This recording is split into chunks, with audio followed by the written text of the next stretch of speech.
Hallelujah. Praise the name of the Lord.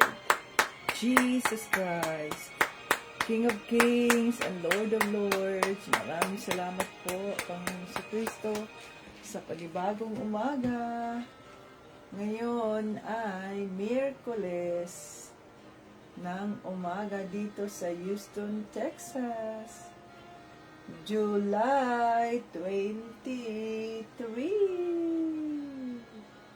Thank you, Jesus. King of Kings and Lord of Lords. Salamat po, Panginoong Kristo, sa inyong kabutihan. Salamat, Panginoong Kristo, sa panibagong umaga. Oh, hallelujah. Hallelujah! God is good all the time. And all the time, God is good! Wednesday morning. At maaga akong nakapag-umpisa. Salamat po, Panginoong Kristo, sa iyong kabutihan. You are so good to us. Thank you, Jesus. Thank you, Jesus. Thank you, Jesus. You are so good to us. We praise you. We adore you. King of Kings and Lord of Lords, my Lord and my Savior, Jesus Christ. Thank you so much. It's Monday. It's Wednesday.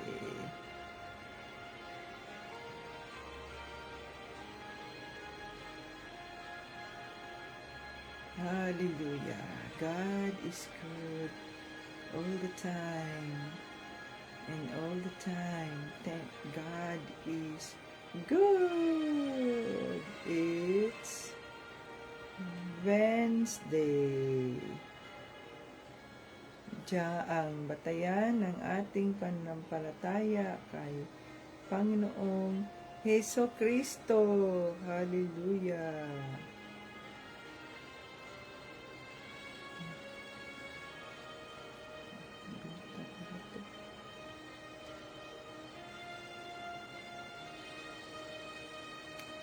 John 3:16.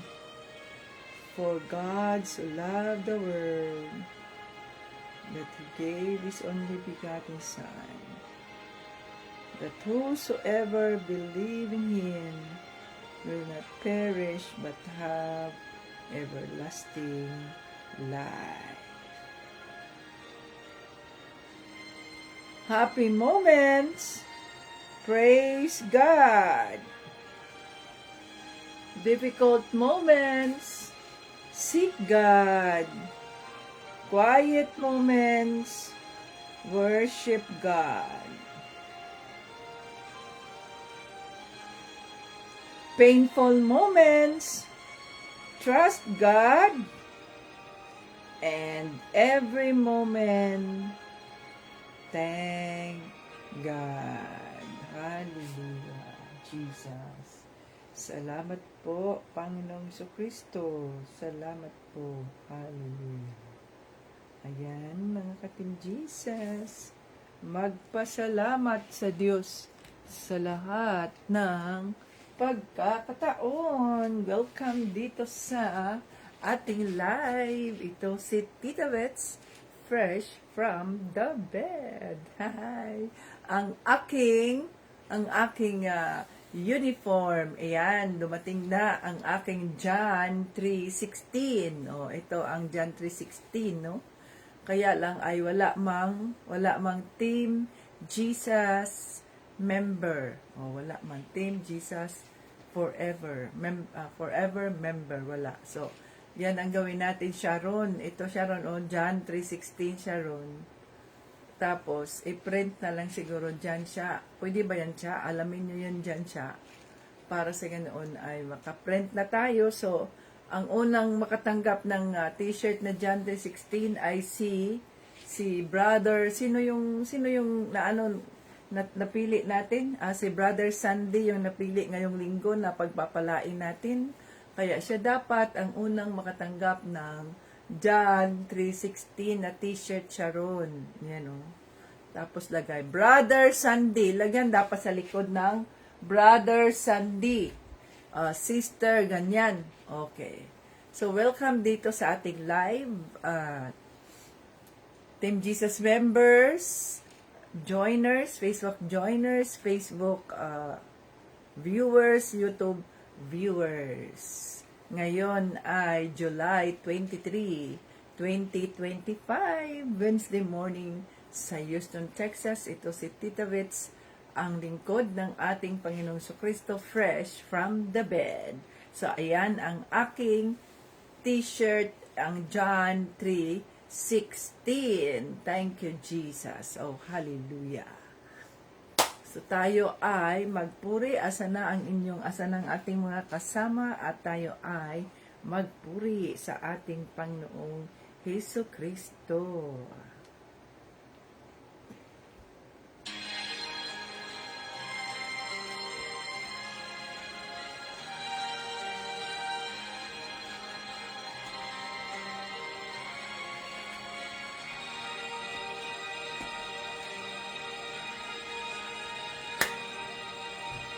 Pagising sa umaga, kay ganda, kay ganda, kay ganda ng mundong ginawa niya.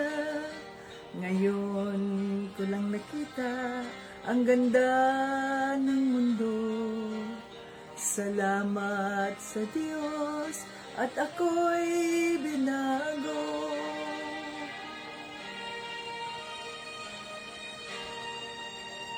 Nang tanggapin ko si Jesus, aking Diyos, na bago ang lahat sa buhay ko.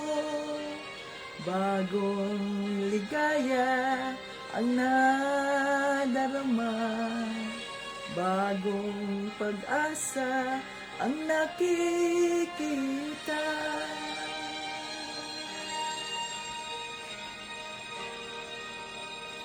Lahat ay aking ibibigay pati aking buhay, upang purihin siya.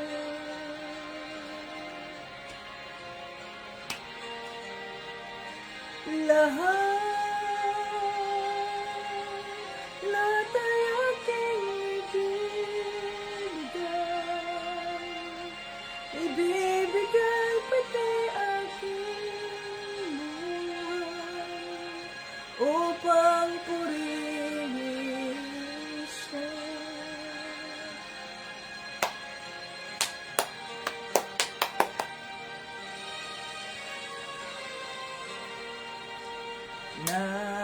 Nag-uumapaw ang aking saya, pagmamahal niya ang nadarama. Kay ganda ng buhay na nasa kanya, purihin ang Diyos, purihin si Jesus. Yes, Lord. Lahat ay aking ibibigay pati aking buhay, upang purihin siya.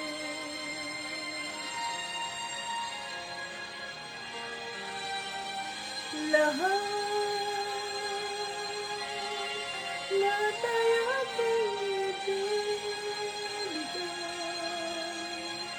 ibibigay pati aking buhay, upang purihin siya.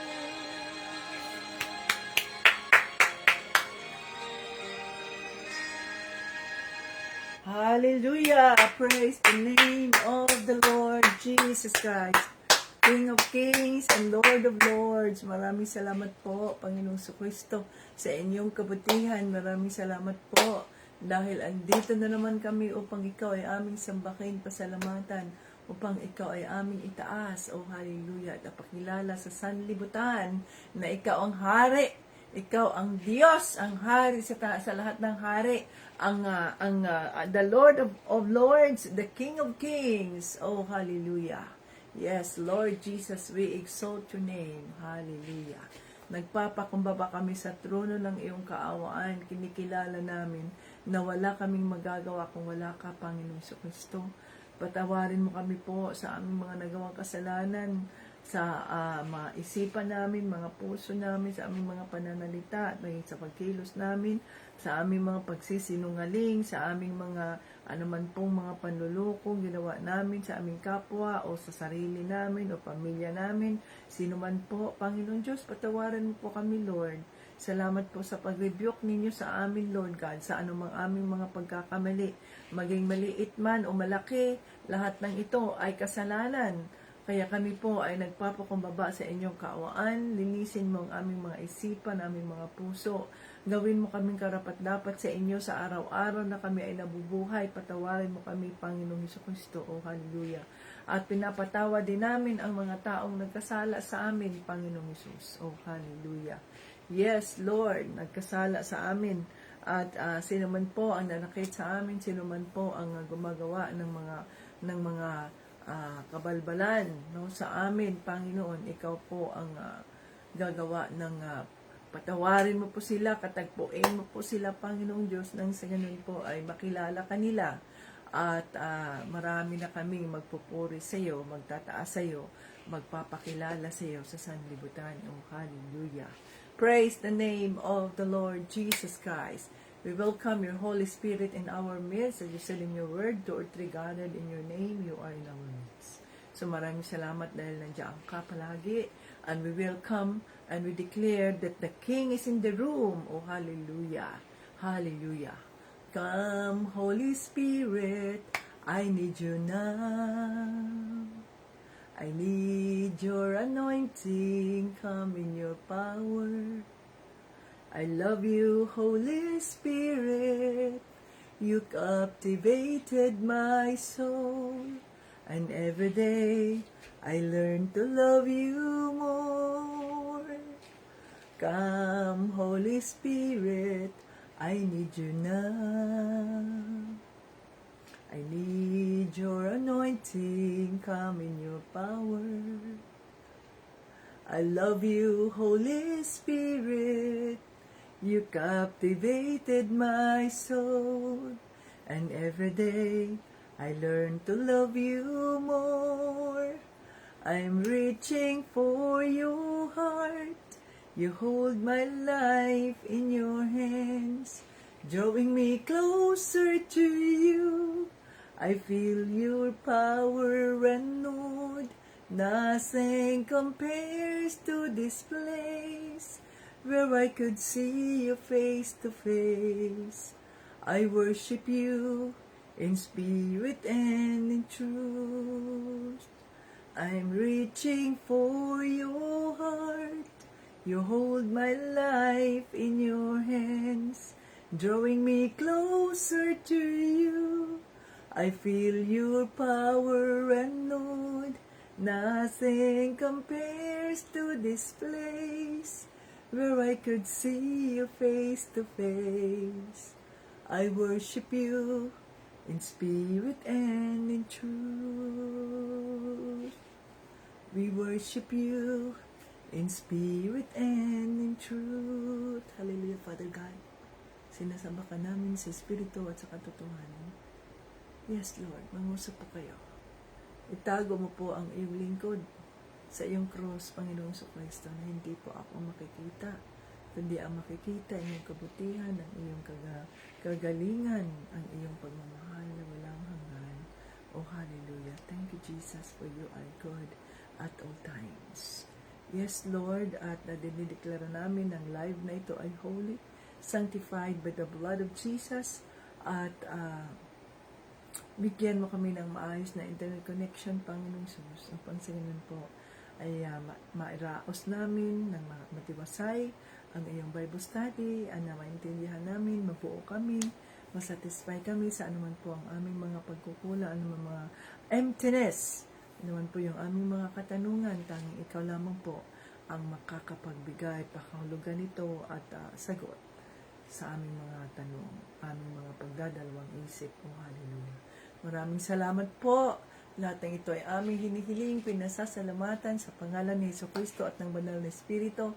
Lahat ng papuri at parangal ay binabalik namin sa Diyos Ama. Amen! Hallelujah! God is good all the time. And all the time, God is good. Ayan, welcome dito sa ating live. Mamaya sa ating bago tayo mag-end ay tatawagin ko, i-shout out ko yung mga nandito sa ating live. Hallelujah. 7:21. So tayo ay nasa 7:20. So ano na tayo? 18, 7:20. Okay. 7:22, 25. So, noong nakarang araw, Lunes, Martes, ay tinuruan tayo ng ating Panginoong Jesucristo, mga ka-Team Jesus, tungkol sa ating pagtawag natin sa ating Panginoong Jesucristo. Dahil siya ang ating punong hari, no? At tayo ay dapat na magkaroon ng pagtitiyaga, no, pagtitiis, na pangahawakan ng ating pananampalataya kay Panginoong Jesucristo, nang sa ganoon ay hindi tayo isa sa mga maparusahan, kundi tayo ang isa sa mga makakatanggap ng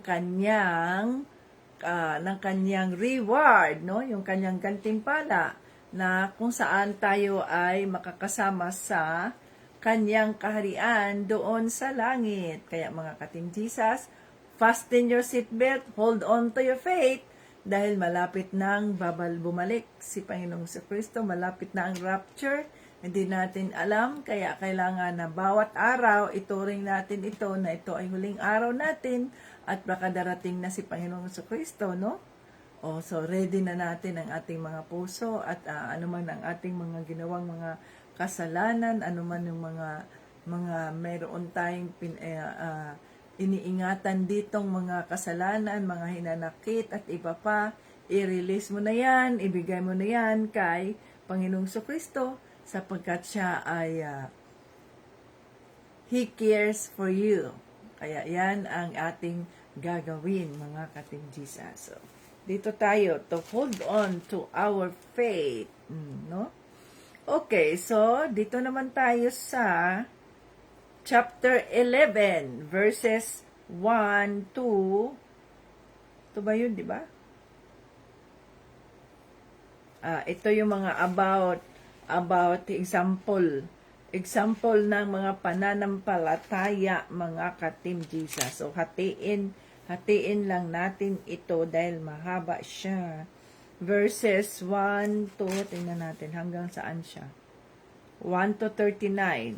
So tayo ay, ang pag-aaralan lang natin muna ay verses 7, 23, 25. Ang pag-aaralan lang muna natin ay ang chapter 11, verses 1 to 20. 1 to 20 lang tayo muna, mga ka-Team Jesus. 7, 23, 25. So, hanggang verses 1 to 20 lang tayo para hindi natin makalimutan ba dahil mahaba siya. So, dito na tayo. Mga dakilang halimbawa ng pananampalataya. Ang pananampalataya ay ang katiyakan na matanggap natin ang mga bagay na inaasahan natin. At ito ay ang pagiging sigurado sa mga bagay na hindi natin nakikita. Dahil sa pananampalataya ng mga ninuno natin, kinalulugdan sila ng Diyos, no? Hindi natin nakikita, mga ka-Team Jesus, ang ating pananampalataya.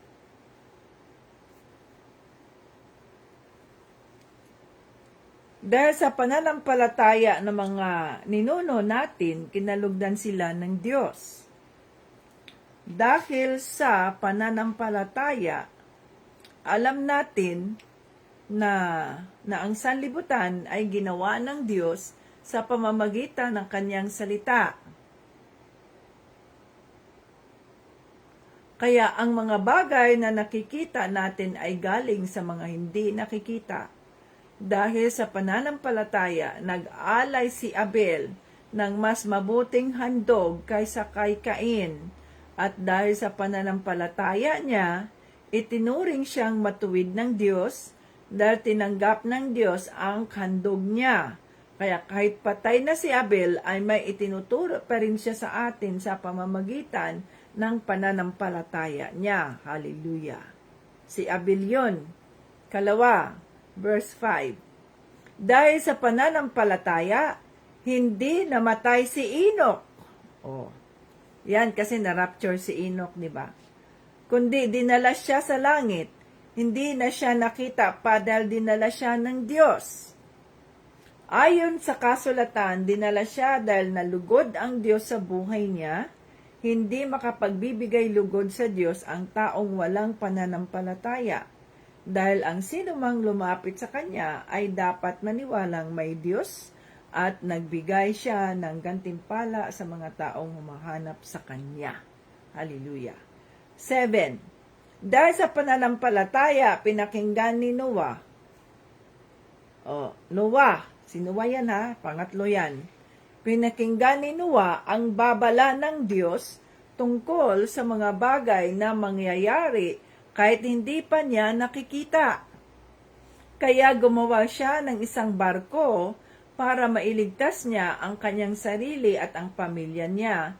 At sa pananampalataya niya, hinatulan ang mga tao sa mundo pero itinuring siyang matuwid ng Diyos. Hallelujah. Verse 8. Dahil sa pananampalataya, sinunod ni Abraham. Ito na, pang-apat na si Abraham ha. Ang utos ng Diyos na pumunta sa lugar na ipinangako sa kanya, umalis siya sa bayan niya kahit hindi niya alam kung saan siya pupunta. Dahil din sa pananampalataya, nanirahan si Abraham sa lupaing ipinangako sa kanya ng Diyos kahit nasa tulda lang siya tumira na parang isang dayuhan. Tumira rin sa tulda ang anak niya na si Isaac at apong si Jacob, na mga tagapagmana rin ng pangako ng Diyos, sapagkat ang talagang inaasahan ni Abraham ay isang lungsod na may matibay na pundasyon na ang Diyos mismo ang nagplano at nagtayo. Hallelujah. Ayan, kasama pa nasa tulda din si Isaac at ang kanyang apo na si Jacob. Dito tayo sa verse 11. Dahil sa pananampalataya, nagkaanak si Abraham kahit na matanda na siya, at baog ang asawa niyang si Sarah. Dahil naniwala si Abraham na tutuparin ng Diyos ang pangako niya na magkaanak si Sarah. Kaya mula kay Abraham na nawala ng pag-asang magkaanak pa, nagmula ang isang laki na kasindami ng mga bituin sa langit at buhangin sa dalampasigan. Oh, hallelujah. Ayan, nagkaanak si Abraham. Dito tayo sa 13. Ang lahat ng taong ito'y namatay na sumasampala. Ang lahat ng taong ito'y namatay na sumasampalataya.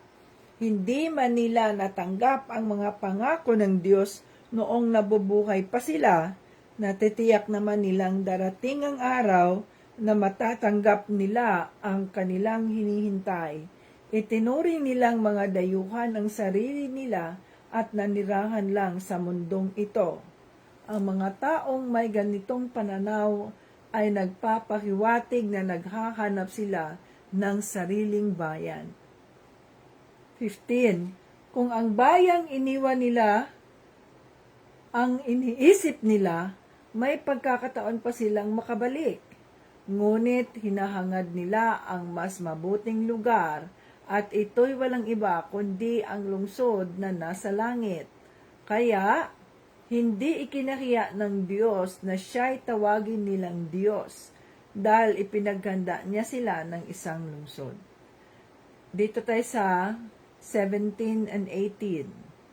Dahil sa pananampalataya, handang ihandog ni Abraham ang kaisa-isa niyang anak na si Isaac nang subukin siya ng Diyos. Kahit na alam niyang si Isaac ang ipinangako ng Diyos na pagmumula ng kanyang lahi, handa pa rin niya itong ialay. Sapagkat nanalig si Abraham na kung mamamatay si Isaac, muli siyang bubuhayin ng Diyos. At ganoon nga ang nangyari, parang bumalik sa kanya si Isaac mula sa kamatayan. Dahil sa pananampalataya, 20 tayo, panghuli tayo nito. Binasbasan ni Isaac sina Jacob at Esau para maging mabuti ang hinaharap nila. Hallelujah. Ayan. So, dito muna tayo. Hallelujah. Salamat sa Diyos. Thank you, Holy Spirit, sa iyong mga salita. Sa araw na ito, buksan mo ang aming mga isipan, aming mga puso, upang maintindihan namin ang siyang nais mong iparating at mas lalo pa po mapatatag ang aming pananampalataya kay Panginoong Kristo. In Jesus' name. Amen. Ayan, pakausapin natin ang ating mga sarili natin sa pamamagitan ng banal na Espiritu. So, it is our time, mga katim Jesus, na makipag-usap sa banal na Espiritu. Makipag-usap tayo sa banal na Espiritu at alamin natin kung saang parte tayo kinakausap ng banal na Espiritu nang sa ganoon ay mas lalong mapatatag ang ating pananampalataya kay Panginoong Hesukristo. Ganyan para makita ang aking John 3:16. Okidoki. So dito tayo sa chapter 11 verse 1 to 20. Ito ang mga halimbawa ng pananampalataya na mayroong kilos. Ayan. Faith in action tayo, mga katim Jesus. Faith in action. So, naibig sabihin nun, ng dahil sa kanilang pananampalataya, ay kahit hindi nila nakikita, no? So, anong sabi dito sa faith? This is what faith is all about. Now, faith is confidence in what we hope for and assurance about what we do not see. This is what the ancients were commended for. So, ang ibig sabihin ng faith is, ang pananampalataya ay ang katiyakan na matanggap natin ang mga bagay na inaasahan natin at ito ang pagiging sigurado sa mga bagay na hindi natin nakikita. Ito ang ibig sabihin ng faith. Ikaw ay naniniwala na walang pagdadalawang isip kahit na hindi mo nakikita. Yan ang opposite sa ginawa ni Tomas. O naalala nyo si Tomas, the doubting Tomas, yung si Tomas na nagdadalawang isip. Kasi nung time na yun na si Jesus ay nagpakita sa kanyang mga disipulo, wala doon si Tomas. Wala doon si Tomas, no? So, nagpakita si Panginoong Kristo sa mga disipulo nung siya ay muling nabuhay pagkatapos ng sa ikatlong araw. So sabi, Peace be with you. Ang sabi ni Panginoong Kristo doon sa kanyang mga disipulo, lumagpas lang siya sa pader sapagkat siya nga ay spirit. Peace be with you. So, ayan. Nagulat yung mga disipulo, di ba? Ganyan yun nandun sa Mateo. Yung time na yon ay wala si Tomas. Kaya, maaring siya ay inutusan. Di naman sinabi, ano ba yung sinabi doon kung nasaan si Tomas at bakit wala siya doon nang nagpakita si Panginoong Kristo sa kanila. So, nang bumalik siya, ay sinabihan siya ng kanyang mga kasamahan, "Oh, the Lord is here. He was here." "Oh, really?" "Oh, kasi nga hindi man niya nakita. He was here." "Ha? Maniniwala lamang ako." Yan, no? Maniniwala lamang ako kung makikita ko siya at mahahawakan ko, mahihipo ko ang kanyang mga kamay na mayroong butas, yung mga paa niya, yung tagiliran niya, na ganon, saka lang daw siya maniniwala. So, anong nangyari? Muling nagpakita si Panginoong Kristo sa kanyang mga disipulo at ang kanyang binigyang pansin ay si Tomas.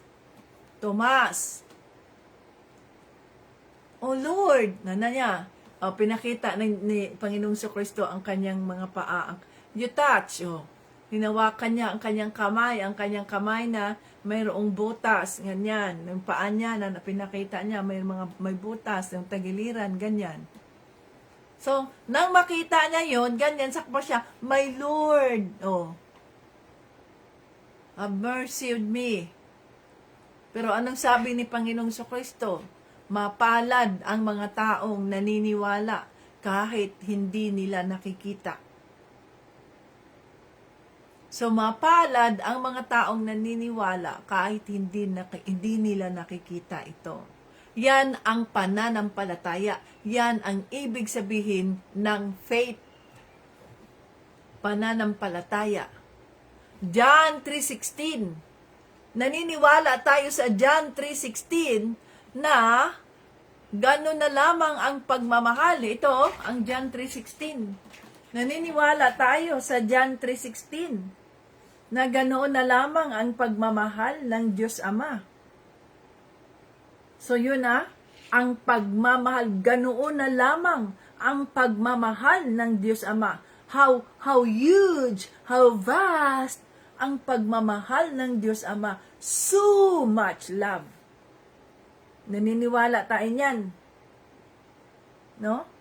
Hindi natin nakikita, subalit ito'y ating nararanasan, ito'y ating nararamdaman. That is what we call faith. Pananampalataya. So much love, ganun na lamang ang pagmamahal niya sa sanlibutan, na ibinigay niya ang kanyang kaisa-isang anak na si Jesucristo, na kung sino man ang maniniwala ay hindi mamamatay kundi magkaroon ng buhay na walang hanggan. Na ibig sabihin nun, naniniwala tayo na mahal ng Diyos Ama ang sanlibutan. Naniniwala tayo na mayroon siyang kaisa-isang anak na si Panginoong Jesucristo na kanyang ibinigay, na kanyang isinakripisyo, na yon ang kanyang perfect offering na walang kasalanan, no blemishes, kundi pure and holy, ang dugo ni Panginoong Jesucristo. At naniniwala tayo na kung sino ang tatanggap sa Kanya, sino ang humingi ng kapatawaran, talikuran ang kanyang kasalanan, no? Tanggapin si Panginoong Jesucristo, maniwala sa Kanya, magpabaptismo sa tubig para malinis tayo sa tubig, ay hindi mamamatay, kundi magkaroon ng buhay na walang hanggan. Yan ang ating paniniwala. Kahit na wala tayo ng mga panahon na yun, kahit dito sa Biblia, ang ibang mga relihiyon nagsasabi na ang Biblia, ang Biblia is just a novel, a story to tell. Sabi ng ibang mga relihiyon, nobela lang daw ang Biblia, a historical book.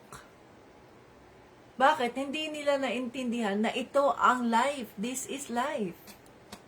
Nandito ang buhay na Diyos. Huh? Ito ang ating sandata, hindi nila naintindihan sapagkat wala pa nga sila sa presensya ng banal na Espiritu. Subalit tayo na nasa presensya ng banal na Espiritu, mahalaga sa atin ang bawat bahagi ng salita ng Diyos. Pinaniniwalaan natin, sigurado ka, talaga? Sabi, kaya nga, ayon sa salita ng Diyos dito sa Bible, sinabi niya na ganitong, na ang Biblia naman ay ano lang naman yan, historic, ano naman yan, Biblia? Historical, ano lang naman yan, ganito, ganyan. Hindi sila naniniwala. Sapagkat wala nga sa kanila ang presensya ng banal na Espiritu. Kagaya ba sa atin dati, kung kayo ay hindi kayo isinilang na mga Kristiyano, kung kayo ay mga converts ang tawag sa atin converts tayo. Mula sa ating relihiyon na ganito, ay lumipat tayo ng relihiyon, lumipat tayo ng, hindi naman yan relihiyon kasi ang born again Christian, hindi naman yan relihiyon, yan ay pagbabagong buhay. Pero dahil namulat ang ating mga mata sa katotohanan at hindi na tayo bumalik doon sa ating ginagawa, sa ating nakagisnang gawin, yung relihiyon natin na maraming mga tradisyon na ganito, hindi na kasi tayo bumalik. Kaya ang iniisip nila, nagpalit na yan ng relihiyon o nag-convert na yan, ganon. Kasi kung ikaw ay natuto ka na sa katotohanan, this is the truth. At alam mo ang katotohanan, mananatili ka pa rin ba sa isang practice, sa isang relihiyon, sa isang mga gawain na hindi naman naaayon sa salita ng Diyos, sa mga doktrina, maniniwala ka pa rin, sumusunod ka pa rin sa mga doktrina, sa mga false doctrines, kayong alam mo na ang katotohanan? It's impossible, mga ka-Team Jesus. Dahil kapag ang tao, alam niya ang katotohanan, nawawala na siya ng gana na magpapatuloy sa mga gawain na yan sapagkat alam niya ang katotohanan, nandyan ang banal na Espiritu na nagsasabi sa kanya, mali yan. That is idolatry.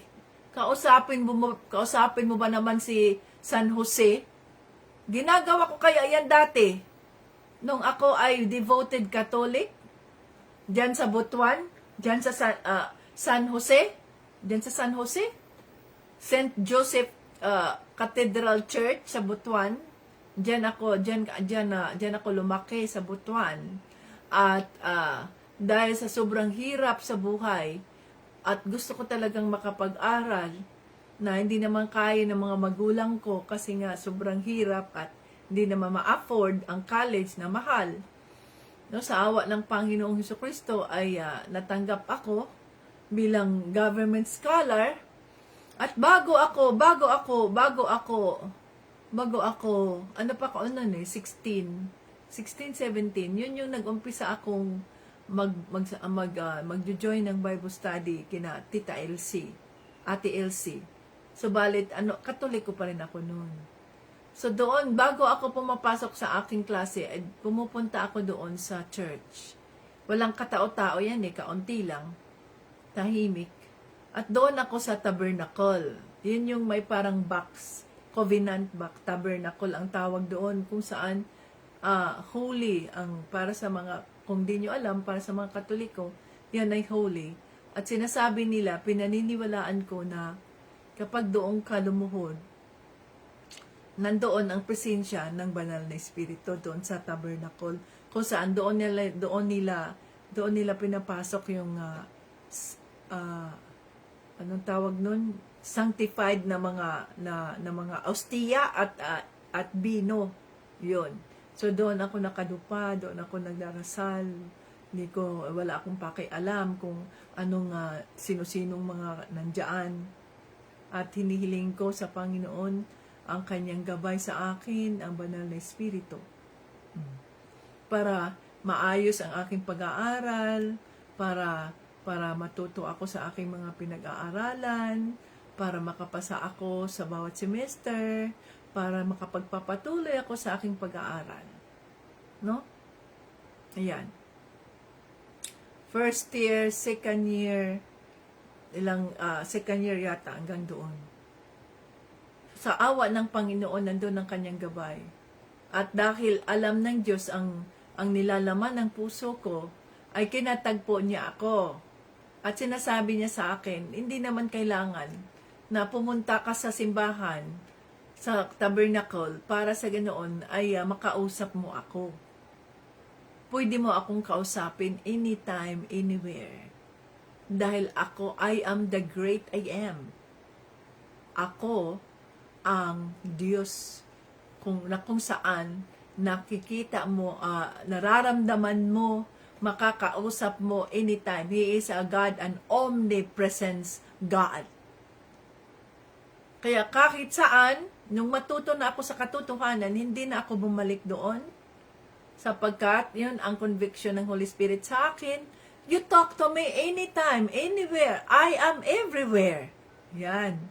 Talk to God, talk to the Lord, Jesus Christ, anytime, anywhere, for He is everywhere. Nandoon ang Diyos sa lahat ng panahon, sa lahat ng oras, sa lahat ng pagkakataon. Nandoon ang Diyos. Pwede nating kausapin. No? So, ayan. So, natuto ako sa katotohanan, kaya hindi na ako bumalik sa aking relihiyon, sapagkat maraming ipinakita ang banal na Espiritu sa akin na mali sa pananampalataya. So, hindi ko na sinusunod yung mga tradisyon na yun, sapagkat wala yan dito sa Biblia. So, yun ang pananampalataya. Naniniwala ka kahit hindi mo nakikita. Yun ang iyong pag-asa. Kaya be careful tayo mga ka-Team Jesus sa mga false prophets, sa mga maling, mga false na mga teachers, no? Na kung saan tinutuis nila ang nilalaman ng Biblia. Kaya kung tayo ay nakikinig o nanonood ng isang nakikinig tayo o nanonood, siguraduhin natin na itong nagsasalita ay alam niya ang laman ng Biblia. Siguraduhin natin na nakabukas ang kanyang Biblia. At anuman ang kanyang mga sinasabi, nandito yan sa Biblia. Hindi yung salita lang siya ng salita. God loves you, God ganyan, God ganito, God ganito, God ganyan. No? Oh. Dahil sapagkat maaring maniwala ka lang, ganun ang pananampalataya, hindi mo nakikita, subalit naniniwala ka. Tayo, bilang mga Kristiyano, hindi nga natin nakikita. Pero bakit natin ito pinaniniwalaan? Pinaniniwalaan natin ito sapagkat nandito sa salita ng Diyos. Nasa salita ng Diyos. Okay? So, ito, yan may ebidensya. Sabi, sigurado ka? Sige nga, ipakita mo nga sa akin, saan yan makikita sa Bible? Saan yan makikita sa Bible yung yung mga pinagsasabi mo? Kung hindi niya mapakita, kahit na i-google mo nga yan, makikita nga yan yan. What Bible verse that says, trust in the Lord with all your heart? Makikita nga yan, nandyan sa Proverbs 5-6. Diba? Makikita. So, naniniwala tayo sapagkat nandito nakasulat sa salita ng Diyos itong mga pinaniniwalaan natin kahit hindi tayo mismo ang nakasaksi sa pangyayaring yan. Naintindihan natin? Kaya kung tayo ay nakikinig sa mga sermon dyan, sa Sunday, sa online, at saan pa man, kaya kami, nakikinig kami doon, nanonood kami kay Pastor Jeremiah.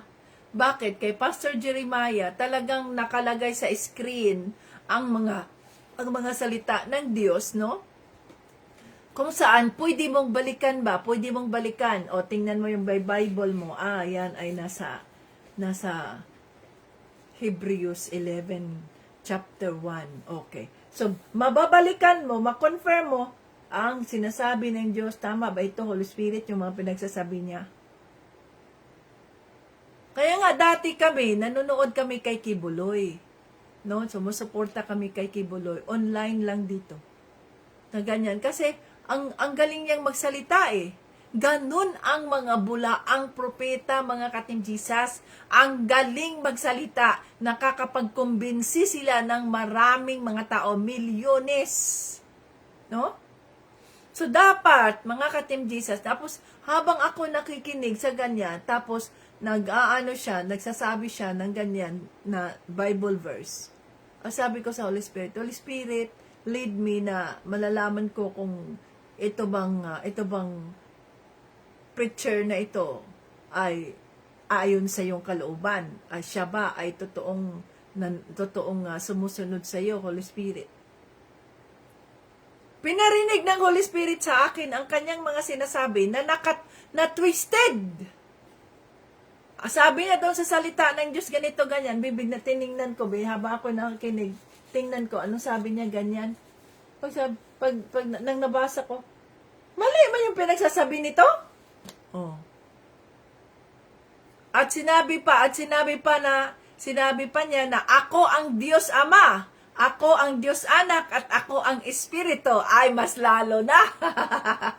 Kasi paano naging Diyos Ama ka? Hindi naman sinabi sa Biblia na ang Diyos Ama ay magpakita sa tao. No? Hindi naman sinabi na ang Diyos Ama ang magpapakita sa tao. Ang sabi sa Biblia, sa Revelation, di ba? Babalik si Panginoong Hesukristo sa pamamagitan ng pagsakay ng kabayo. Ayan, nasa clouds. Galing siya sa clouds. Si Panginoong Hesukristo babalik. Siya ang ituturing na hari ng sanlibutan. Hindi man sinabi sa Biblia na ang Diyos Ama ay magpapakita sa atin. Ang Diyos Ama, ang Panginoong Hesukristo at ang Holy Spirit ay magpapakita sa atin. Hindi, wala man dito sa salita ng Diyos. No? Ang pagpapakita lamang ng Diyos Ama ay nangyari lamang kay Moses. At hindi nga nagpakita ang Diyos Ama doon lamang sa burning bush, sapagkat hindi karapat-dapat ang tao nga sapagkat sa ating naman ng kasalanan ni Adan at Eva, kaya hindi siya nagpapakita. Ngayon, magpapakita siya daw ang Diyos Ama, siya ang Diyos Anak, siya ang Espiritu. Kaya mag-iingat tayo dahil ganoon kasensitibo ang pananampalataya. Kaya nga sinasabi sa Revelation, on the last days, marami ang mga maluluko dahil maniniwala sa Antichrist sapagkat ang Antichrist ay talagang matipuno, talagang mayaman, magaling, mangumbinsi, at marami ang makonvert, marami ang maniniwala sa kanya. Subalit tandaan natin na yan ba ay nakasaad sa salita ng Diyos? Yun ang dapat nating batayan. Kagaya halimbawa, tingnan ninyo itong mga halimbawa. Ang halimbawa ay si Abel, si Enoch, si Noah, si Abraham, maging ang kanyang mga anak ni si Isaac, si Jacob. Ito ay mga halimbawa. Ito ang ating mga ninuno na ginawa nating mga halimbawa sa kanilang pananampalataya. So dito, ipinakita si Abel. Yan ay nasa verse 4. Si Abel, ng mas mabuting handog dahil sa kanyang pananampalataya, nag-alay siya ng mas mabuting handog kaysa kay Cain, at dahil sa pananampalataya niya ay tinuring siyang matuwid ng Diyos dahil tinanggap ng Diyos ang handog niya. Kaya si Abel, kahit na wala na si Abel, pinatay si Abel, subalit ang kanyang ginawang pananampalataya, ang uri ng pananampalataya na mayroon siya, ay hanggang ngayon sa kasalukuyan, ay ito pa rin ay naging halimbawa sa atin. Yan.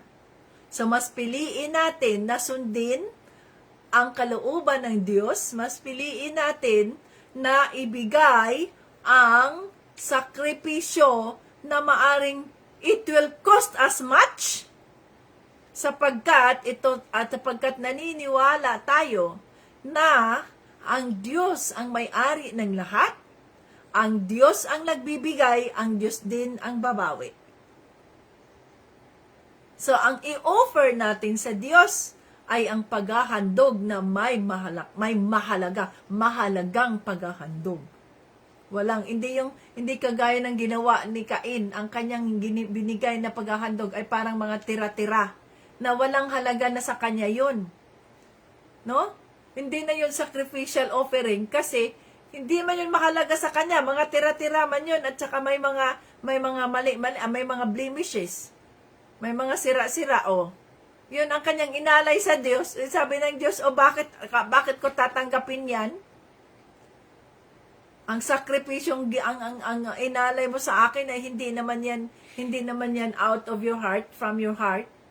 Wala man yang say-say sapagkat hindi ka man nagsakripisyo niyan. Sinabi ngang sacrificial offering Ibig sabihin, gusto mo man to, may mga pangangailangan ka pa, may mga dapat ka pa sanang bilhin, ganito ganyan, pero ang sabi ng Holy Spirit sa iyo, you release this, you do this. Yan ang sinasabing sacrificial offering sapagkat mahalaga sa iyo ang bagay na yan. Mahalaga sa iyo ang pera na yan. So, balit pinili mong isakripisyo yun, sinunod mo ang kalooban ng Diyos. That is what we call faith. No? Yung mga mayayaman, halimbawa, ang mga mayayaman, kagaya ng sinabi ni Panginoong Kristo, yung isang balo, ang kanyang pera lamang ay magkano ba yung sintimo lang yun. Samantalang mayroong mga mayayaman doon na may kwento si Panginoong Kristo, di ba? Yung mga mayayaman doon ay, ang lalaki ng kanilang mga nilalagay doon, maraming pera doon na nilalagay nila sa lagyanan ng offering. At yan, nagpapakita pa sila na ganyan sila kayaman o ganun kalaki, pinapakita sa publiko. So, balit itong balo na sintimo lang, anong mayroon siya? Yun lang ang mayroon siya. Pero sumunod siya sa conviction ng Holy Spirit. No? Binigay niya yung kaisa-isang perang mayroon siya. At dahil doon ay tumunog ang kampana na ibig sabihin nun, the Lord is pleased with your offering. So, ganon yun mga ka-Team Jesus. Yung mga sinasabi ng iba na, ay, naku, kawawa naman ang mga taong ito. Kung mayaman lang talaga ako, kung may pera lang talaga ako, tutulungan ko yan. No? Kung may pera lang talaga ako, kung mayaman lang talaga ako, tutulungan ko yan. Mali! Tayo mga Kristiyano, hindi kailangan na maging mayaman tayo, hindi kailangan na magkaroon tayo ng maraming pera para tayo ay makatulong sa ating kapwa. Ang pagtulong ay hindi yun naaayon sa pagiging mayaman mo, mga pera mo. Yung mga mayayaman, nagbibigay sila ng charity, ganito, ganyan, wala man yung halaga sa kanila, sapagkat ang dami nga nilang pera. Ang dami nga nilang pera eh. Walang halaga yan. Ay, ilan lang yan, ganyan. Pero tayo, hindi tayo mayaman. Subalit, puno tayo ng pagmamahal ng Diyos. Hindi kailangan na tayo ay maging mayaman upang tayo ay makatulong sa ating kapwa. Hindi kailangan na tayo ay maging mayaman upang maibahagi natin ang mga pagpapala sa ating kapwa. Sapagkat ang pagtulong ay hindi ang halaga o ang sukat ng pagtulong ay hindi naaayon sa halaga, kundi ito'y naaayon sa laman ng puso mo. Ganun yun. Hindi lang pinansyal. Oras mo, panahon mo, lakas mo. Pwede mong gawing offering yan. At gagawin natin ang offering na yun para sa kapurihan ng Diyos, hindi para sa iyo. Hindi para sa atin na makilala tayo. So, anong sabi dito? Si Abel. Siya ang halimbawa ng sakripisyo na kung saan tago sa puso. Pinili niya ang best na sacrificial offering para sa Diyos. So dapat, kung para sa Panginoon, dapat ang ating ibibigay sa Kanya ay ang the best. Hindi yung, ito, yung anak natin, ganyan, yan ang i-offer natin kasi okay lang yan, bobo yan eh, mahina sa kukuti yan, ganyan naman yan, wala naman yan halaga, kaya yan ang i-offer natin sa Diyos. No! Kaya nga, ang firstborn, yun ang ginawa ni Abel. Ang firstborn ng kanyang tupa. Mahalaga ang firstborn. Ang firstborn ng kanilang tupa, yun ang kanyang inialay sa Diyos. No? Ngayon, tingnan ninyo. Si Enoch, naging matuwid siya sa Diyos dahil sa kanyang pananampalataya. Kaya anong nangyari kay Enoch? Na-rapture siya. Itinuring siyang matuwid sa harap ng Diyos. Si Noah, 100 plus years na ginawa ni Noah ang arka. No? Kahit hindi naman niya nakikita na babaha ba? Anong babaha? Paano babaha? Yan, ang init-init nga eh.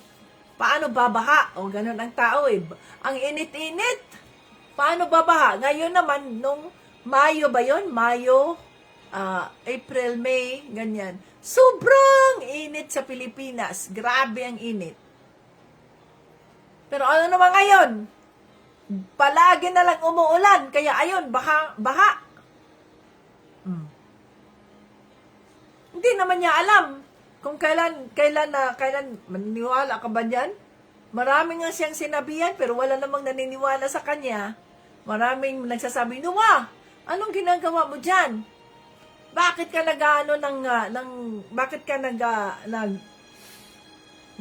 nagbi-build ng arka na yan? Pinagtatawanan nga siya eh. Pero naniwala siya, nakinig siya sa sinabi ng Diyos sa kanya. Kaya ano nangyari? Siya at ang kanyang pamilya ay nailigtas. Dahil nakinig siya sa Diyos. Ito, si Abraham. Sumunod si Abraham. 2 beses siyang sumunod. Ang sabi ng Diyos kay Abraham, Abraham, umalis ka dyan sa inyong pamilya. Mayroon akong pinapangakong lugar sa iyo. So, hindi sinabi ni Abraham na, ayoko nga, kasi nandiyan yung tatay, nanay ko, mga kapatid ko, nandito kami dyan sa isang tribo na yan, nandito lang kami sa isang syudad na ito na kaming lahat, nandito. Ayoko nga aalis. Pero si Abraham umalis doon sa syudad na kung saan nandoon ang comfort zone niya. Nandoon ang kanyang pamilya, ang kanyang lifeline support, ang kanyang mga kapatid, ang pamilya niya, mga magulang niya. Umalis siya. At sinunod niya ang sinabi ng Diyos Ama sa kanya, ang ipinangako ng Diyos Ama sa kanya. Na sa kanyang pag-alis ay para siyang dayuhan na doon lang nakatira sa tulda. Biruin niyo yung tulda, mga katimjisas? Para bang nagka-camping lang sila ba, gypsy? They go from one place to another. Dito sa Amerika, ang tawag sa kanila niyan ay gypsies. Mga gypsies. The wanderers. Ayan, mga wanderers yan sila. Mayroon yan silang mga pinanghahawakang pangako kung nung naniwala sila, kung sila yung mga Kristiyano o mga Hudiyo yan sila. Kung sila naniniwala, may mga pangako yan silang pinanghahawakan. Kaya sila ay nandoon sa journey na yan. Kasi may ipinapangako sa kanila ang Diyos. Mga Hudyo kay kadalasan ang mga gypsies. Kasi hinahawakan nila yung pangako ng Diyos sa kanila, kagaya kay Abraham. So siya ay nakatira sa tulda. Alam niyo yung tulda? Discomfort yan. Sa lamig, sa init, sa ulan. Wala ka pang sapat na nakubita dyan, maliligo ka saan, nakatulda-tulda ka lang, di ba? Yung higaan mo, no? So, itong mga nasa tulda, they transfer from one place to another, yan. At kung saan, kung halimbawa si Abraham, ayan, dito, marami siyang mga tupa, So, dito tayo mag-set ng tulda natin kasi ang daming mga damo na mapapakain natin yung mga hayupa natin, ganyan. Pag naubos naman yung mga tupa na yan, ay yung makain ng mga tupa, ang mga damo sa area na yan, lilipat na naman yan sila at maghahanap na naman yan ng greener pasture para sa kanilang mga alaga. Ganun ang mga nakatira sa tulda. So yun si Abraham, nakatira sa tulda. Maging ang kanyang mga anak, maging ang kanyang anak na si Isaac at ang kanyang apo na si Jacob. Nakatira sa tulda. Yan. Pero sumunod sila. Sabi dito sa 10, sapagkat ang talagang inaasahan ni Abraham ay isang lungsod na may matibay na pundasyon na ang Diyos mismo ang nagplano at nagtayo. Sila ay they are just traveling in the world.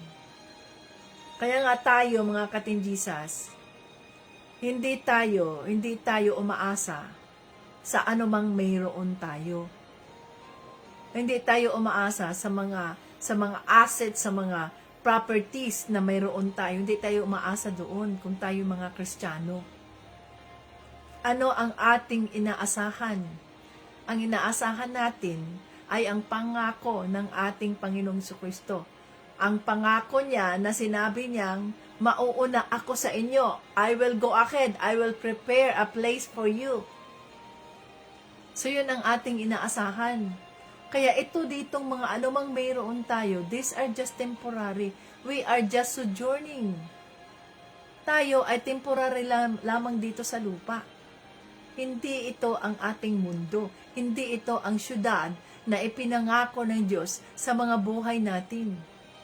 Ang ipinangako ng Diyos sa atin ay anong sabi diyan? Ay ang lungsod na nasa langit. Ayan, ay nasa verse 16. Sabi dito, ngunit hinangad nila ang mas mabuting lugar, at ito ay walang iba kundi ang lungsod na nasa langit. Kaya hindi ikinahihiya ng Diyos na siya'y tawagin nilang Diyos dahil ipinaghanda niya sila ng isang lungsod. Yan ang pangako ng Diyos sa atin, ang pangako ni Panginoong Jesucristo. I will go ahead, I will prepare a place for you in heaven. Yan ang mga pangako, yan ang ating pinaniniwalaan. Kaya nga, di ba, ang sabi sa Mateo, store your treasure in heaven, na hindi masisira ng mga ipis, hindi masisira ng mga mot, na kung ano-ano mga anay, kundi ito ay nasa heaven. Paano ba tayo mag-store ng treasure. So, ang pag-store ng treasure natin sa heaven ay ang pagiging matulungin natin sa ating kapwa. Sa halip na bumili tayo ng ganyan, palakihin natin ang ating mga assets, tataas, magiging bilyones ang stakeholder natin, ganyan. Ang ating mga deposito ay milyon-milyon, ang ating mga ganyan, yan ay makalupa. Subalit kung tayo ay makalangit, ang i-build up natin ay mga kaluluwa na sa pamamagitan ng ating mga buhay ay nakilala nila si Panginoong Hesukristo. Yan ang ating treasure. Sa pamamagitan, Sa pamamagitan ng ating mga resources na anong mayroon tayo ngayon, sa halip na ibili natin yan ng mga ganito property, sarili natin, tayo ang pangkaroon ng maraming assets, ang ginawa natin, we release the blessings. Kung sino man ang nangangailangan ng sa ganoon, sila ay maiayos sa kanilang sitwasyon. Itong mag-anak na ito, itong magkapamilya na ito, itong partners na ito, couples na ito, na hindi pa sila ikinasal, gusto nilang makasal, pero wala naman silang pambayad. Sabi ng Holy Spirit, release the blessing, para sa ganoon ay maiayos ang kanilang pamilya. Hindi sila masumpa, kundi ang matatanggap nila ay mga pagpapala ng ating Panginoong Kristo. At ikaw ay nagpagamit. Okay, ito ang pera na binigay ng Diyos, nirelease ng Diyos, sige, ayusin nyo ang mga papel nyo, nang sa ganoon mapakasal kayo at maiayos kayo. Yan ang iyong treasure sa langit. Yan ang treasure mo. Hindi.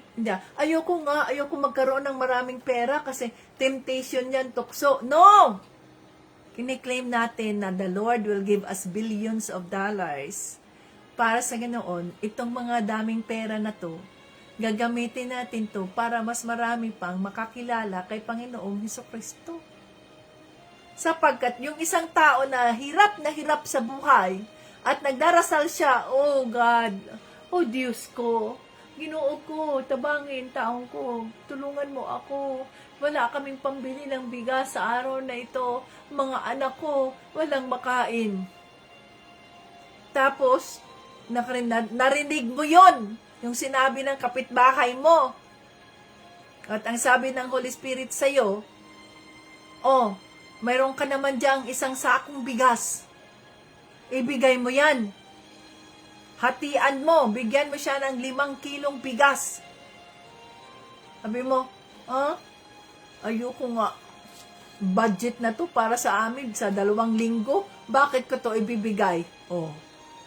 Nasaan na ang pagiging Kristiyano mo? Ito nga may nangangailangan Sabi nga, do not worry about tomorrow, for tomorrow has its own worries. Yan ang ibig sabihin ng faith.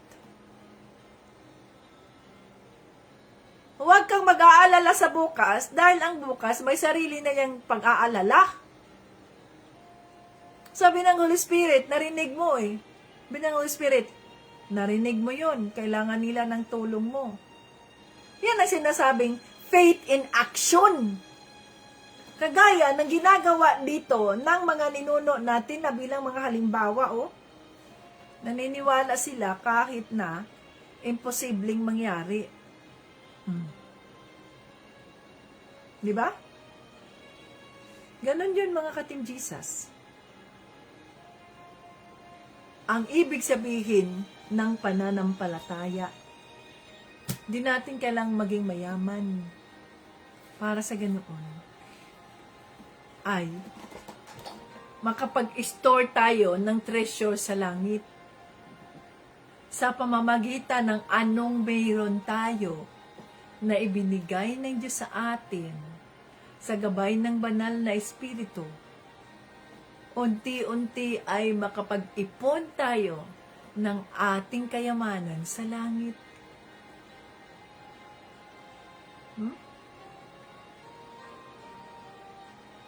Kaya kami rito, hindi na namin iniisip na bumili pa ng bahay, mag-down payment pa ng ganyan. Iniisip nga namin, $1,800 a month. Mahal pa nga yan eh. Lumipat na tayo, mahal ko, maghanap na tayo ng panibagong bahay na bachelor's pad lang. Kasi, alam mo, si Tito Brian, di ba, life niya yun eh. Nasanay siya. Biruin mo yan, 40 plus years na siya dito sa Amerika. Nagawa na niya yung kanyang American dream bago pa kami nagkakilala. At nung kami ay nagkakilala, ang nasa focus ko na kasi ay yung misyon. Ang nasa focus ko na kung bakit nandito ako sa Amerika ay dahil gagamitin ako ng Panginoon, hindi para magpayaman ako rito, hindi para mag-American dream ako rito, no. Tito Brian, nasanay kasi siya na bahay niya ay malawak, dito, mayroon siyang pang-opisina niya, meron siyang ganyan, meron siyang dito mag-relax siya, may ganito, ganyan. Ang sabi ko sa kanya, mahal ko, hindi na natin kailangan yan. Tapos ka na yan. Ang kailangan natin, mag-imbak tayo para sa ministry ng Diyos. So, kung as much as makatipid tayo, at mas marami pa tayong matulungan na ating kapwa, lalo na ating mga kapwa Pilipino, yun ang ating pag-iimbak. That is our treasure. Nag-store tayo, nagsisave tayo ng mga pagpapala para sa kapurihan ng Diyos. Sabi niya, paano yung ibang mga gamit natin? Ang dami-dami nating gamit. Ipamigay natin o ibenta natin. Sinong may gusto niyan? Sinong mga walang mahigaan? Mga ganyan, ibigay mo. Pamigay natin to. These are just things in this world. Hindi na yun mahalaga. So doon lang tayo sa simple na bachelor's pad. Magkano ba ang bachelor's pad? Mga 800, so $1,000 a month.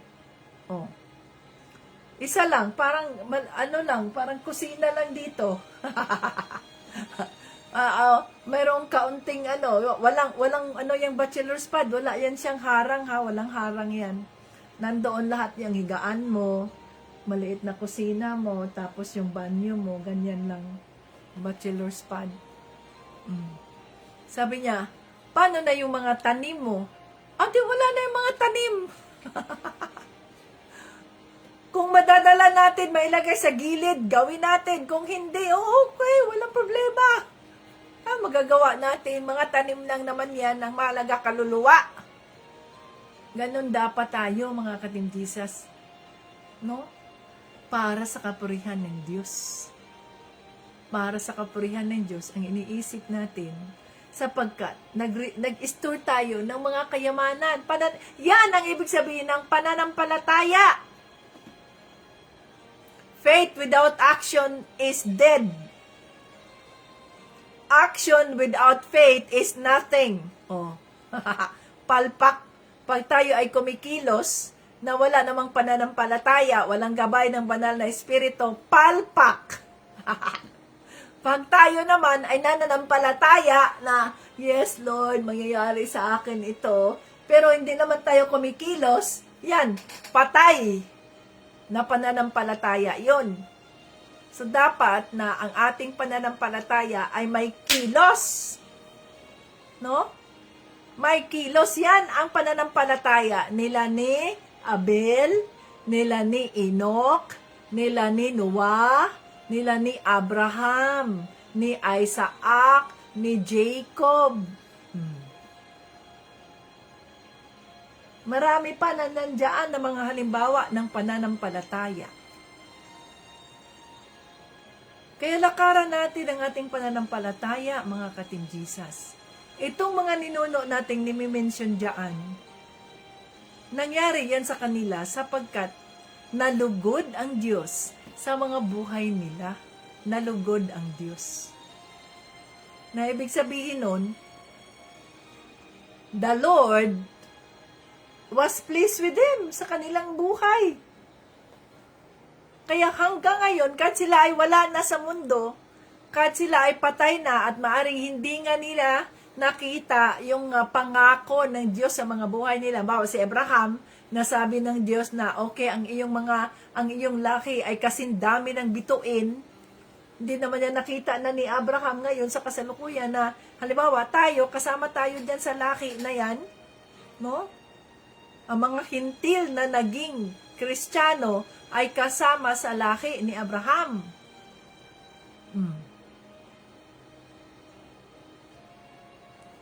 Yan, naniniwala sila kahit hindi nila nakikita. At kumikilos sila sapagkat yun ang kanilang pinanghahawakan na pangako ng Diyos sa mga buhay nila. Kagaya ba ni Panginoong Jesucristo na nang tinukso siya ng demonyo, hindi man siya gumawa, hindi naman siya nagsasalita ng kung ano-ano. So ano lang sabi niya? It is written. So, ibig sabihin nun, nandito lahat ang ating kayamanan. Nandito lahat ang pangako ng Diyos. Ayon sa salita ng Diyos, sa ganito, ganyan. So, kaya nga, kailangan nating mag-memorize. Ako, di ko nga nami-memorize yung mga salita ng Diyos. Google ko yan. Lord, bigyan mo ako, Lord, ng memory, Lord, na ma-memorize ko yung mga yan.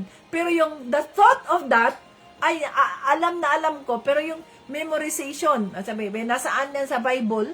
Kaya, ginagawa ko, hindi ko na-memorize, ginugugol ko, Bible verse that says, yan, nandito sa Bible na, may memorize ko. No? So, nakasulat sa Biblia, saang banda. Ganun yun Yan ang pangako ng Diyos sa mga buhay natin. Yan ang ating pansandata, di ba? Our sword. Sa armor of God kahapon. Ito, ang John 3:16. Pinaniniwalaan natin. Kahit alam natin na hindi natin nakikita. Kahit alam natin na, totoo kaya itong sinabi dito sa salita ng Diyos? Na kung sino man ang maniniwala sa Kanya ay hindi mamamatay, kundi magkaroon ng buhay na walang hanggan. Totoo kaya ito? Wala namang bumalik dito, wala namang bumalik sa lupa at nagsasabing, Oy, Abita, totoo yan, ang John 3:16, totoo yan, isa akong patutuon yan. No? May mga nagsasabi na galing sila namatay sila ng ilang minuto, nakilala nila si Panginoong Jesucristo, nakausap niya si Panginoong Jesucristo. Yan ang kanilang mga testimony. Minsan sasabihin mo, totoo kaya yung mga testimony na yan? Yan ang pagdadalawang isip. Subalit, kung ang salita na ito, na pinangako ng Diyos sa iyo, ay makikita yan sa banal na sa banal na salita ng Diyos, sa Holy Bible, yan ay totoo. Paniniwalaan mo yan, panghahawakan mo yan.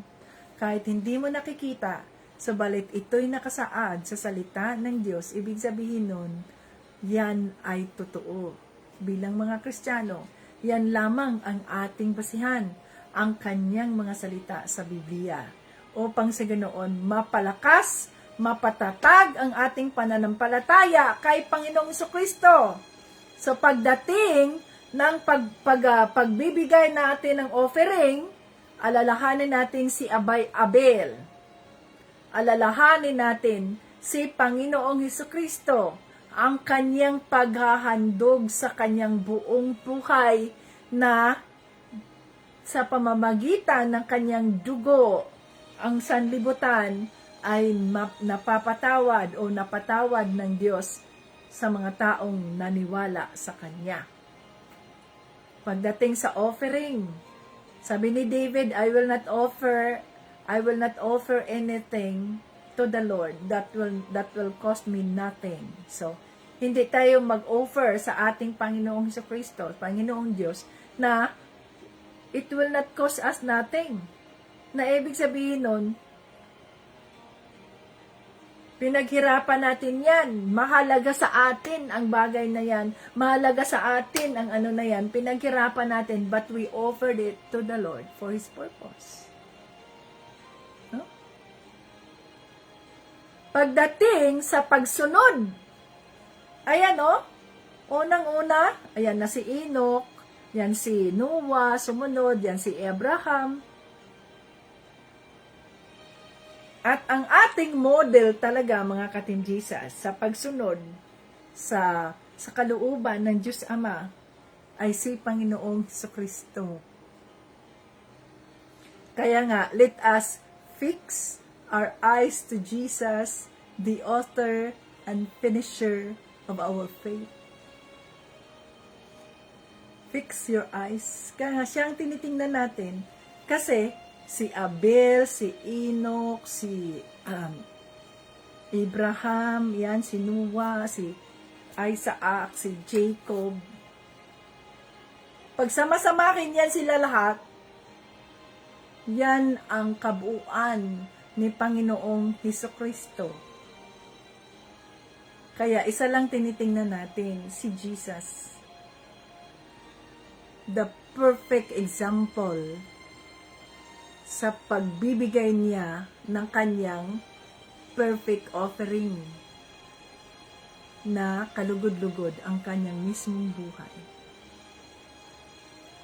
Pagsunod sa kalooban ng Diyos, pakikinig sa conviction ng Holy Spirit, pagpapakumbaba sa kanyang sarili, kahit alam niya na siya ay Diyos, subalit hindi niya ginamit ang kanyang pagiging Diyos upang sabihin, I am the Son of God, I am God. Ikaw na hindi naniniwala sa akin, tsyuk! O, pwede niyang gawin yun eh, mapapatay niya. Pwede niyang patayin yung isang tao. Sa pamamagitan nga lang ng kanyang bibig, sinabi niya eh, ako'y nagugutom, naghahanap ako ng fig tree, hanap fig fruit, asa na wala mang fruit, itong, ang yabong-yabong ng fig tree na ito, pagtingin niya ng isang bunga, wala. O, anong sinabi niya? Diniklara lang niya, mula sa araw na ito, ikaw ay hindi na mapapakinabangan, ang punong ito ay hindi na mapapakinabangan. O. Kaya, ano nangyari? Natuyo ang fig tree na ang yabong-yabong, very healthy. Ganon din ang mangyayari sa tao. Magugulat ka na lang, ha? Namatay na? Ha? Ano nangyari sa kanya? Wala naman yun, wala naman yung sakit. Wala naman yung healthy naman yun. Ang lakas-lakas ng katawan nun. Nag-usap pa nga kami dito eh, nung ganito, ganyan. Namatay na siya. Grabe naman, ang bigla-bigla naman. Grabe, biglang-bigla. Hindi na natin inasahan. O, see? Bakit? It is only the Lord who knows what that person is doing. Tanging ang Diyos lamang ang nakakaalam sa mga ginagawa natin. Hindi tayo ang may hawak. Magugulat ka na lang kung ano na nangyayari sa taong ito. Pero kapag tayo ay mga anak ng Diyos at pinanghahawakan natin ang kanyang pangako, Lord, ang sabi mo sa Psalms 91, He that dwells in the secret place of the Most High shall abide under the shadow of the Almighty. I will say of the Lord, He is my refuge and my strength. Huh? Because He loves me, I will give Him long life. That is my salvation. Nandun sa Psalms 91 yan eh. Iyan ang ipinangako mo sa akin, Panginoon. Kaya pinaniniwalaan ko yan, pinanghahawakan ko yan. Bigyan mo ako ng malakas na pangangatawan, malusog na isipan at katawan, nang sa ganoon magamit mo ang aking buhay ng malakasan at maraming mga kaluluwa ang aking maibigay sa inyo, aking madala sa kaharian mo, nang dahil sa biyayang ibinigay mo sa akin. Ganon ang sinasabing sacrificial offering, mga ka-Team Jesus.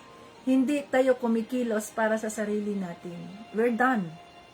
Tapos na tayo kung anumang mga ambisyon mo sa buhay mo. Gamitin mo yung buhay mo, makamit mo yung ambisyon na yan para ikaw ay para mapurihan mo ang Diyos sa buhay mo. Hindi para na umasinso ka, magkapera ka, magkaroon ka ng ganito, magkaroon ka ng ganyan, magmamayabang ka na, magsasabi ka na, I made it all! Nahala. Magugulat ka na lang. Magugulat na lang yung mga kapitbahay mo na masasabi, ha? Ano nangyari sa kanya? Ang lakas-lakas pa nun na. Nag-usap pa nga kami nung isang araw. Wala na, namatay na. O see? Ay ngayon, kung kunin ka ng Diyos, marami kang pera, auto, sasakyan, ito, nagmamayabang ka, ito sitwasyon mo, ito ang posisyon mo sa iyong posisyon mo sa iyong company, ganito ka, company na yan, ganyan ka, o CEO ka, ganito ka. Ang yabang-yabang mo. O ano ngayon? Wala na, namatay na. Kinuha ng Diyos. Ano ngayon ang naging savings mo sa langit? Nagkaroon ka ba ng savings sa langit? Wala. Wala kang savings sa langit. Bakit? Kasi mas pinahalagahan mo yung savings mo dito sa lupa. O ano ngayon? May nadala ka ba? Nang namatay itong taong ito na mayaman, maraming mga sasakyan, maraming mga properties. Nadala ba niya ang kanyang mga properties? Nadala ba niya ang kanyang mga inimbak dito sa lupa? Nadala niya? Wala. Kasi hubad tayong dumating sa mundo, hubad din tayong babalik sa Diyos. Mga ginto mo, mga kung ano-ano mong mga jewelries, di mo yan madadala sa langit o saan ka man papunta sa ikalawang buhay mo. Kaya, kung mayroon man tayong mga ambisyon na ganito, ang ambisyon natin ay for the glory of God. Use me, Lord. Gusto kong maging teacher nang sa ganoon ay magamit mo ako sa mga buhay ng mga batang ito. Gusto kong maging ganyan, tataas ang posisyon ko. Bakit gusto mong tumaas ang posisyon mo? Para lumaki ang sahod ko, para ganyan. So, what is it for? Para lumaki ang sahod ko, mas marami akong mabibili. Useless. Sabihin ng Diyos, no, hindi ko bibigay sa iyo yung sinasabi mo, yung gusto mong mangyari sa buhay mo. Bakit hindi niya ibibigay? Kasi sarili mo ang dahilan kung bakit gusto mo yun. At hindi para sa kanyang kalooban, para sa kanyang kaluwalhatian. Kaya hindi niya yan ibibigay. Na maaring sa pamamagitan yan, pagtataas posisyon mo, ganito, ganyan mo, akala mo kung sino ka na, o di mawala ka na sa presensya ng Diyos. Paano kung mag-rapture, o di maiwanan ka? Ganon lang yon. Kaya tayo, mga ka-Team Jesus, pag hindi ibinigay ng Diyos sa atin yung ating mga hinihiling, huwag tayong magtampo. Isipin natin, Lord, you know what's best for me. I surrender everything to you. Ganon yun. No? Oh. Tingnan mo nga yung na-iskandalo na CEO na yan, na si sino yun? Diba? At saka yung kanyang promoted niya yun November pa ngayon nag-umpisa. Last year, yung babae na yun, yung Christine, sino yun? At pareho silang may asawa, ha? At yung asawa ng babae na yun, di nyo alam, yung asawa ng babae, yung na-skandal ngayon dito sa Amerika. Yung asawa ng babae na yun na naghag-hag niya, no? Grabe ang yaman ng asawa na yun. Sino pa nga? Christine na Pinoy nun? Ang yaman ng asawa niya. Kabibili pa lang, bagong mag-asawa lang sila, 2022. Kabibili pa lang niya ng palasyo yung asawa niya para sa kanya. Biruin mo yan, yung temptation, yung tukso ng demonyo, no? Samantalang itong CEO naman, naging CEO siya. Ang sabi ng mga kasamahan nila, buti nga, nangyari yan sa'yo. Kasi grabe daw pala talaga ka-istrikto ang CEO na yun. Walang patawad yung CEO na yun. Walang consideration ang CEO na yun sa kanyang mga kasamahan. Kaya, walang nakatago sa Diyos, mga ka-Team Jesus. Ano ngayon? Saan ka na ngayon? Saan na ngayon to si Christy? Sinong pangalan nun? Christine, whatever. Yung lalaki rin. Hindi ko nga naalala ang pangalan. Pero, yung ginawa nila ay isang halimbawa yun. No? Ayan. Si Christy Cabot. Yung asawa niya na si Cabot, Salamat, Sis Lins. Ang asawa niya si Kabot, mga katinjisas. Mayaman yun, bilyonaryo. Alam niyo ba yung pangilan na yung asawa nun? Pangatlo na yung asawa. Siya, pangatlo na yung asawa, yung kanyang asawa, pangatlo rin siya. Asawa, pareho palaging mga CEO ang kanyang tinatarget. Ayun, kawawa yung CEO na yun, naging biktima. O tingnan mo, biktima ng demonyo, nasira tuloy ang pamilya niya. O, may mga anak pa siya. You see? Bakit? Wala ka sa presensya ng Diyos eh. You declare that I am a Christian, pumupunta naman ako sa church, ganyan. Pero yun na, hindi yun ang batayan na ikaw ay talagang may personal ni relasyon kay Kristo. Kasi ang nakalagay sa salita ng Diyos, fear of the Lord is the beginning of wisdom. Nagrason pa yung CEO, you invaded my privacy. What privacy? Ang iniisip mo? You invaded your privacy? We did not invade your privacy. You are on a concert, a public concert of 59,000 people, and you say we invaded your privacy? Nandoon ka sa 59,000 people, kasama ka doon, naglambotsingan ka doon sa babae mo, at sinasabi mong you invaded my privacy?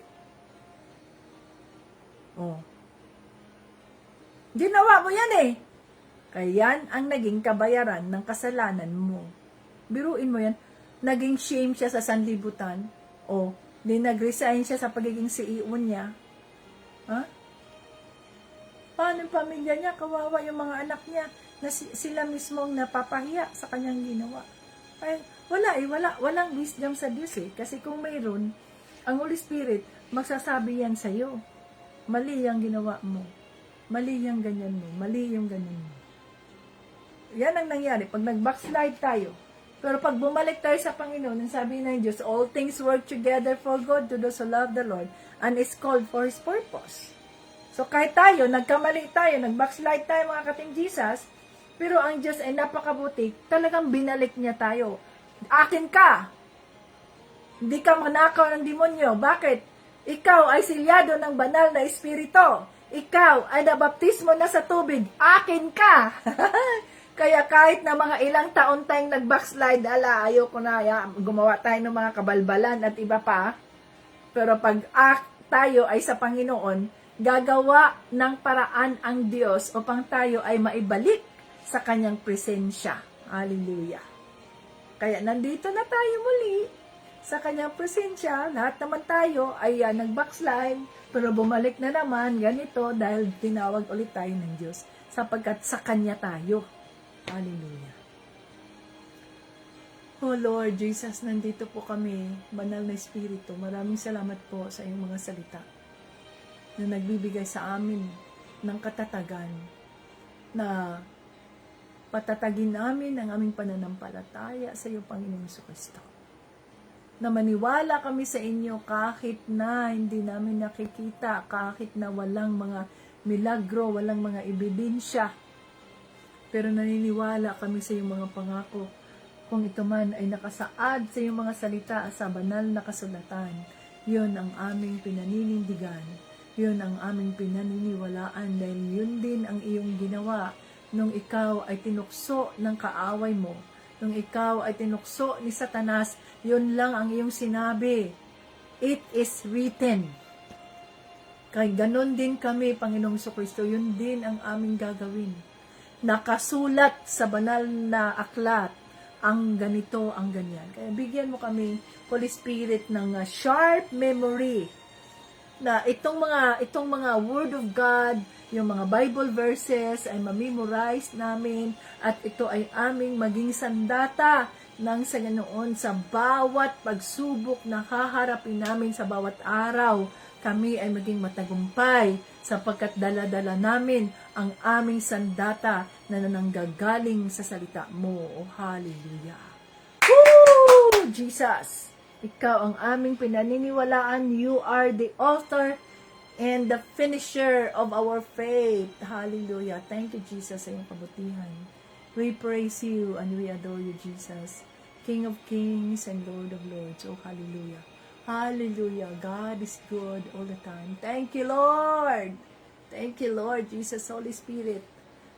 Patatagin mo ang pananampalataya ng bawat anak mong nandito na tumanggap sa iyo at naniwala sa iyong mga pangako.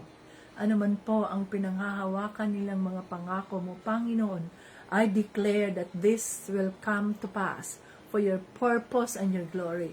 I-direct mo ang bawat isa, ang mga hangarin namin, ang mga iniisip namin, ang mga pinaplano namin na hindi para sa aming mga sarili, kundi para sa iyong kapurihan, Diyos Ama, ng aming mga buhay, na kung anuman ang mga resources na iyong ibinigay sa amin, ito po ay aming magagamit para sa iyong kapurihan. Oh, hallelujah!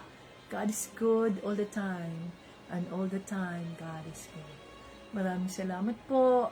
Lahat ng ito ay aming hinihiling, pinasasalamatan. Lahat ng papuri at parangal ay binabalik namin sa Diyos Ama at Panginoon.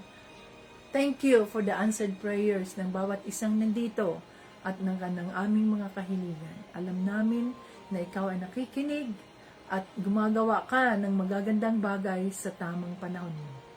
Hallelujah. To God be all the glory and honor. In Jesus' name. Amen! Yay! Praise the Lord! Sa kabutihan ng ating Panginoong Hesus Kristo. Maraming salamat sa inyong pagdalo. Welcome dito sa ating live. Sis Michelle, Sharon, Brother Sandy, Sis Jonalyn, Tita Lynn, Sis Jeanette, Sis Crystal, Tita Janet, Tita Jane, Sis Lisa, Sis Leah, Sis Angeline, Brother Eric, ayan, Sis Doreen, at sino pa ang mga nandito? Tita Jolie, Sis Abby, Sis Leah, sino pa ang mga nandito? Brother Jerome, Sis Michelle, Sis Lisa, Sharon, Sis Michelle, ito na naman, Sis Jonalyn, at marami pang iba. Nasaan ang iba? Sis Angeline. Okay? Hanggang sa muli, yun lang nakita ko. Brother Rolando, Sis Lens Arante, Sis Irene Nies, Brother Sandy, Sis Lian. Sino pa ang mga nandito? Sis Hermegine, Sis Teresita, Tricia, Tita Jolie, Brother Jomar, Sis Crystal, at iba pa. Hanggang sa muli, Jesus loves us. Bye-bye.